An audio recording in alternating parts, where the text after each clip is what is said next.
Salome ney'khulu zonke obaba uMasobo ngiyababona, obaba uMM ngiyababona, obaba uSomlomo ngiyababona, obaba uBiyela ngiyababona, zonke nje iy'khulu ey'khona ngiyabingelela egcameni lenkosi yesizwe sonke samaZulu, ubaba uMr Zulu, amen. Okunye-ke bafowethu sekunomcela njengoba umcimbi usuqala, umcimbi manje mawusuqalile ngicela ukuthi ningizokaseke sengikhuluma namakhoso ami.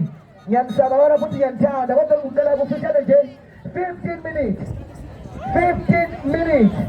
Uma kuke kwadlula 1 minute ngizoyithatha imike ngomuntu enginayo yasaba, ngizogibela estage vele ngiyazi ngisuka ngikhomba ngobune, bakhona amaphoyisa ngwabonile azongilekelela.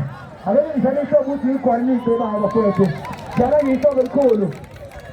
Okunye ngicela ngesicele nje i-ISP lokhu nje ngeke sikufihle futhi ngeke singabazi, asishayele. Ngifuna ihlobo elikhulu kaHlobo, ngikhethile ukuthi insizwa, ngikhethile ukuthi intombi, ngikhethile ukuthi umama, kodwa ngicela ishaye ihlobo elikhulu lothando abasikhombisa lona siwumthoda beni. Eshaya izandla ngithi ihlobo sithi intombi nesithebeni.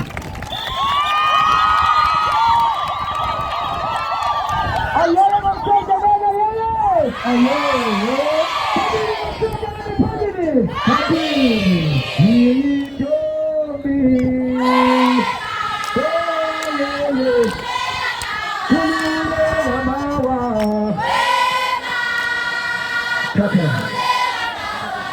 Bathi mntakababa ake ngiqale ngikhuleke kakhulu ebukhosini bakwaBiyela, ubukhosi basobuka ogelweni, ubukhosi bakwaSabuye, lokukhulu kuyithomba ngiyakhuleka, bese ngizokhuleka kakhulu koNdlunkulu bonke abakhona ngaphakathi, izinduna zonke, bese ngibingelela abaholi bami bonke, umhlonishwa umeya, uDeputy Mayor, uMM wethu, bese ngizobingelela nje ney'khulu zonke ey'khona, uSpeaker wethu bakithi esimthanda kakhulu, sibonge kakhulu, ngiyabingelela nakuye, bese ngibingelela nawo bonke amakhansela akhona nesizwe sonke nabakamdlumba nevukuza abantwana nabakozilomnyama nje nesimhlophe Zulu abanye kulezi inkomo zanamaduna nibazohamba sekangakuza ngiyakhuleka ngandla bethi nobingelela abafowethu umzameni into sowanqongo uMedic Boy ethile insizweni uma ngabe segida abafowethu njengamanje seziyakhala sakithi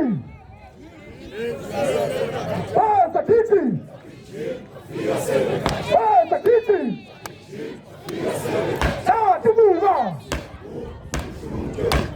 tumuka angemsasazela wena kuye angemsasazela wena kuye right mfowethu. Njengamanje siyaqala mntakababa ubanabangani mfowethu, njengamanje kucela insizwa zasemkhandlweni mfowethu abenzi bobuhle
Atrapalhe